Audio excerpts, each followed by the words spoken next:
Céleste, bénis cette étude, bénis les moments que nous passons ensemble à l'écoute de ta parole. Seigneur, ouvre les oreilles de notre entendement. Merci, Père Céleste. Au nom de Jésus. Amen. Nous sommes mardi et ce mardi, nous allons aborder un sous-thème, c'est l'œuvre du Saint-Esprit dans le salut. L'œuvre du Saint-Esprit dans le salut. Ça veut dire que dès le début de notre marche avec le Seigneur, nous sommes rentrés dans le salut. Le salut, c'est la vie éternelle. La vie éternelle. Quelqu'un m'avait écrit en disant, Patriarche, est-ce que tu peux m'aider? J'ai une préoccupation.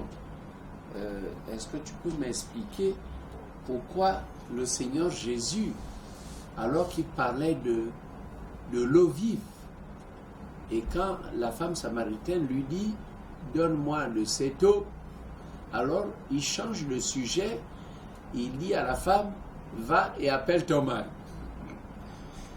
Alors, donc moi j'ai expliqué à mon bien-aimé que Jésus était en train de faire allusion à la vie éternelle. Donc l'eau dont il était question, l'eau qu'il proposait à la femme samaritaine, c'était l'eau de la vie éternelle. Ah, c'était l'eau de la vie éternelle. Comme Esaïe dit, venez aux eaux et buvez. Il s'agit de l'eau de la vie éternelle. C'est l'eau du salut. Alors, et comme il s'agissait du salut, Jésus, sachant que la femme menait une vie tortueuse, une vie décousue, et la particularité de cette vie, c'était la succession des concubinages. Elle avait vécu avec 5 hommes, et le 6e avec qui elle vivait n'était même pas son mari. Alors Jésus est dans un contexte de salut. Donc quand il parlait de l'eau, que si tu bois l'eau que je te donne, alors tu n'auras plus jamais soif. Alors Jésus va entrer dans le vif du salut. Jésus parlait souvent en métaphore. Il y avait des allégories. Donc la métaphore, c'est qu'il utilise une expression, il utilise un terme au sens figuré. Alors donc quand Jésus change de fusil d'épaule et dit à la femme, va appeler ton mari. Ah, c'est que Jésus était en train de mettre le doigt dans la plaie et la femme répond correctement en disant, Seigneur, je n'ai pas de mari. Et Jésus lui dit, ah, cela tu as dit vrai, tu n'as pas de mari, tu as eu 5. Tu en as eu 5 et celui avec qui tu vis n'est pas ton mari. Alors, donc, il y a l'œuvre du Saint-Esprit dans le salut. Et c'est ce que j'aimerais aborder. Dans le salut, le Saint-Esprit nous aide. Je prends un exemple tout à fait simple. Quand les évangélistes prêchent, quand les pasteurs prêchent, quand nous évangélisons, nous parlons de Jésus et nous appelons les âmes à la repentance. Pour que les âmes soient vivement touchées et se convertissent véritablement, il faut que le Saint-Esprit intervienne. Tout comme à la création, même si Elohim avait dit que la lumière soit et que le monde se crée, le Saint-Esprit était toujours là comme finisseur et il intervenait et accomplissait ce que Dieu disait. Alors, ce que l'évangéliste dit n'aura pas d'impact si le Saint-Esprit ne vient pas confirmer cela. Et c'est le Saint-Esprit qui convainc de péché, de justice et de jugement. Je vais lire dans Jean chapitre chapitre 16. Jean chapitre 16, versets 7 à 9. Cependant, je vous dis la vérité. Il vous est avantageux que je m'en aille, car si je ne m'en vais pas, le Consolateur ne viendra pas vers vous. Mais si je m'en vais, je vous l'enverrai. Et quand il sera venu, il convaincra le monde en ce qui concerne le péché, la justice et le jugement. En ce qui concerne le péché, parce qu'il ne croit pas à moi. Et quand il sera venu, quand le Consolateur sera venu, quand l'Esprit Saint sera venu, il convaincra le monde en ce qui concerne le péché, la justice et le jugement. C'est le Saint-Esprit qui convainc l'homme, qui convainc le cœur qu'attention, il y aura un jugement. C'est le Saint-Esprit qui convainc l'homme que tu vis dans le péché. Et que si tu vis dans le péché, Dieu te jugera. Et donc, l'évangélisation, les témoignages, le salut des âmes a besoin de l'intervention du Saint-Esprit. Ensuite, dans l'œuvre du salut, le Saint-Esprit va intervenir dans la nouvelle naissance. Et là, je peux lire dans Jean chapitre 3. Je lis dans Jean chapitre 3 à partir du premier verset. Jésus s'entretient avec un docteur de la loi appelé Nicodème. Voilà ce qui est écrit. Mais il y eut un homme d'entre les pharisiens nommé Nicodème, un chef des Juifs, qui vint, lui, auprès de Jésus de nuit, et lui dit, Rabbi, nous savons que tu es un docteur venu de Dieu, car personne ne peut faire ces miracles que tu fais si Dieu n'est qu'avec lui. Jésus lui répondit, en vérité, je te le dis, si un homme ne naît de nouveau, il ne peut entrer dans le royaume de Dieu. Nicodème lui dit, comment un homme peut-il naître quand il est vieux? Peut-il rentrer dans le sein de sa mère et naître? Jésus répondit, en vérité, je te le dis, si un homme ne naît d'eau et d'esprit, il ne peut entrer dans le royaume de Dieu. Ce qui est né de la chair est chair, et ce qui est né de l'esprit est esprit. Ne t'étonne pas que je t'ai dit, il faut que vous naissiez de nouveau. Le vent souffle où il veut, et tu en entends le bruit, mais tu ne sais d'où il vient, ni où il va.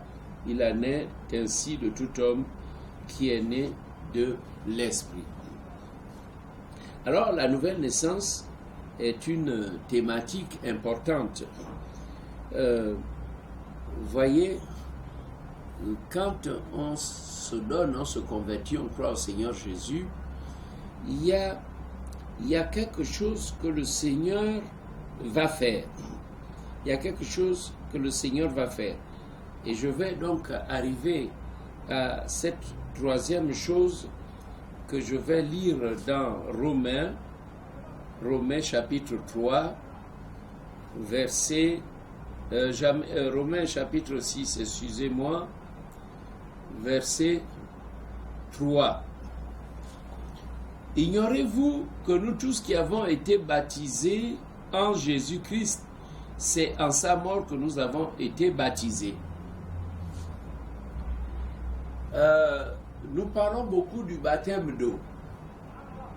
Celui qui croira qu'il sera baptisé sera sauvé. Mais il y a un avant-baptême. Avant le baptême d'eau, un baptême qui s'appelle le baptême en Christ. Ce baptême est administré par le Saint-Esprit. Vous voyez, l'œuvre du Saint-Esprit dans le salut, c'est que le Saint-Esprit prend celui qui croit en Jésus et le fait entrer à l'intérieur de Jésus. Le baptême, c'est immerger, c'est plonger quelqu'un. Le baptême en Christ consiste à introduire la personne en Christ. Parce qu'après, vous aurez cette expression qui sort de l'apôtre Paul quand il dit « si quelqu'un est en Christ ». Mais comment entre-t-on en Christ? Ah oui, c'est une expression. Mais essayons de réfléchir. C'est que on a revêtu Christ, on est entré en Christ, mais on entre en Christ à travers un baptême qui s'appelle le baptême en Christ. Voilà. Et c'est ce dont parle l'apôtre Paul ici. Ignorez-vous que nous tous qui avons été baptisés en Jésus-Christ, c'est en sa mort que nous avons été baptisés. Voyez, ce baptême a été rendu possible grâce à la mort du Seigneur Jésus à la croix. Vous savez aussi qu'il y a une autre expression, c'est l'accès dans le lieu saint, l'accès dans la présence de Dieu par le moyen du sang de Jésus. Vous voyez, il y a eu un symbole, le voile du temple s'était déchiré de haut en bas, permettant à tout croyant d'entrer dans le lieu saint. Ce n'était permis qu'aux prêtres qui étaient consacrés. Mais maintenant, chacun de nous qui croit en Jésus entre dans la présence de Dieu. Voilà ce que ça veut dire. Par la foi, n'importe qui a cru en Dieu peut entrer dans la présence de Dieu. On n'a pas besoin d'un intermédiaire. On n'a pas besoin d'un autre médiateur. Non, oui, il y a l'accès nous est permis par la foi en Jésus-Christ et par le moyen du sang de la croix. Alors, comprenons donc l'expression du baptême en Christ. C'est que le Saint-Esprit nous fait entrer à l'intérieur de Christ pour que on voit Christ, et l'expression qui suit c'est avoir revêtu Christ. Vous êtes là-dedans, en lui, en Christ. Vous êtes devenu une nouvelle créature si quelqu'un est en Christ. Et cette opération-là n'est faite que par le Saint-Esprit. Oh, gloire à Dieu, si vous comprenez ça.